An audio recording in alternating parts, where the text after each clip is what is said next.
All right, Vegas Diaries. This is my first Vegas Diary entry here at Mandalay Bay, and I'll get to why in a second. By the way, I'm such a sucker for these coconut drinks. It's almost automatic when I see one of these. It's like on my conviction buy list. Just a guarantee every time. And I was thinking earlier today, what else is on my conviction buy list? Like when I'm out eating or if I'm traveling, what is a guarantee if I ever see it? And I was thinking egg white drinks for sure. Like if there's an egg white drink on the menu, I'm ordering it. If there's 4 on the menu, I'm ordering all 4. Nitro, right? Like a good nitro beer, like a Caffrey, Kilkenny, Boddington's, of course, Guinness. Nitro coffee, right? Nitro coffee, sign me up. Steak tartare, that's a weird one. I don't know if too many people just order steak tartare every time I see it, but I do. A good French Pinot Noir. If there's a French Pinot Noir on a menu, like a good glass of French Pinot Noir on a menu, I'm ordering it. And then to expand that into travel, you know, anything tropical for me, I'm down. Anything rooftop, anything like Sky Bar, anything beachy, it's just a guarantee for me. I'm just there. What about you? Is there a place where if someone says it, it's a guarantee you're going no matter what, like Vegas or New York or Miami? You ask no questions, you're just on the flight. Or like when you're eating and you see something on the menu, you have to order it. No matter how many times you might have had it in the past week or month, if you see it on the menu, you're gonna order it. Let me know if you have anything like that or if I'm just atypical, which is probably the case. This, by the way, is one of the best I've ever had.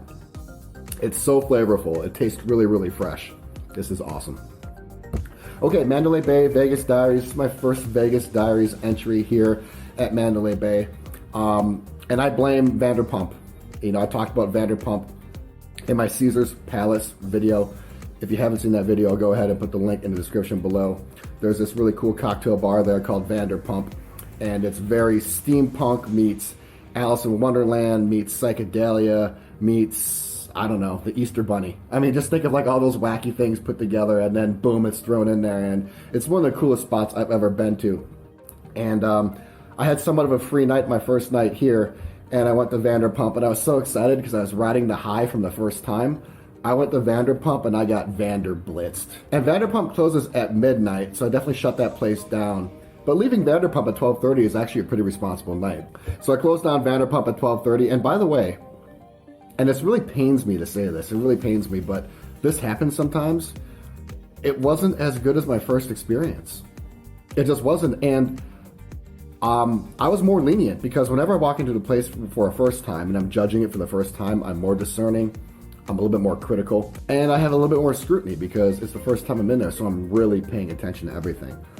And Vanderpump so overwhelmed me with joy last time. I went back in. I was very casual, right? I mean, I wasn't even doing this for like any YouTube thing. I was just having like a personal night.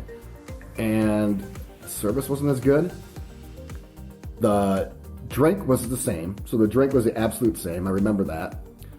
But the bacon wrap dates, which I had, were not as good as the first time. And the first ones were some of the best I've ever had, period. And then I ordered the cheese balls, the same thing I ordered last time, just trying to recreate the moment. And it was a fail. It was just a fail. So that was kind of disappointing.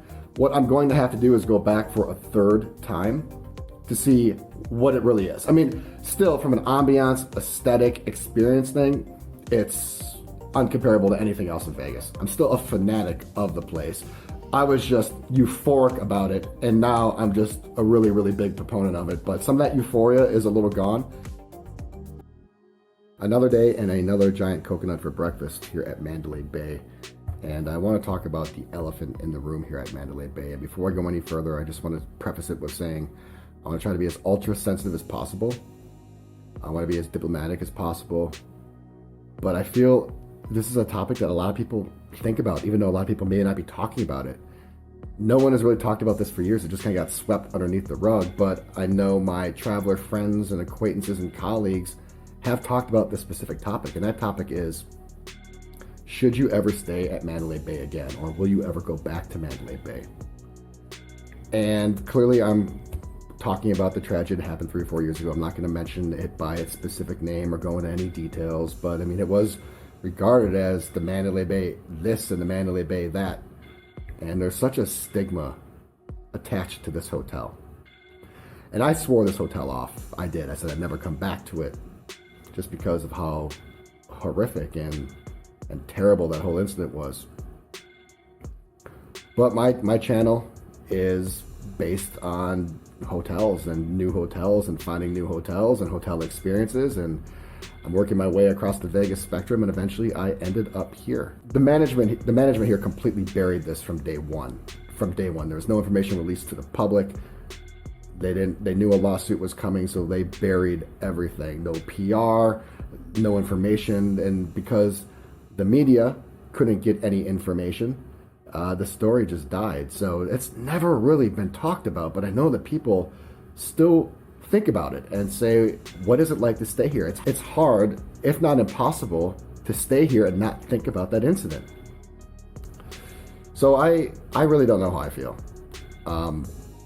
It's right in your face. Like, here's my view from the Delano, and that's where it happened, right there.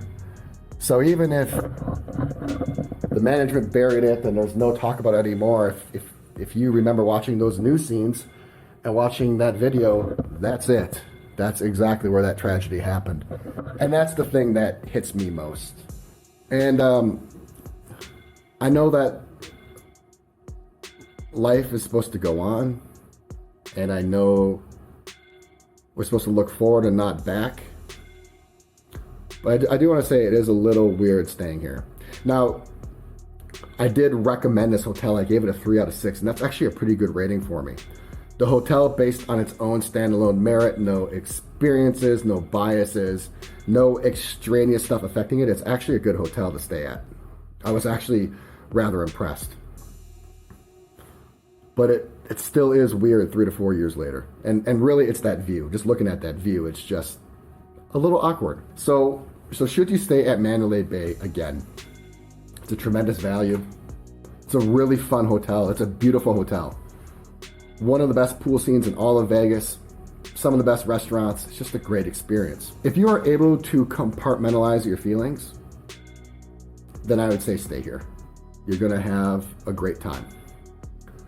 But if you're someone that was personally affected by the tragedy, or just never liked the way it went down, or you still have emotions or feelings tied to it, I really can't recommend that you stay here, because that scene is still so just right in your face.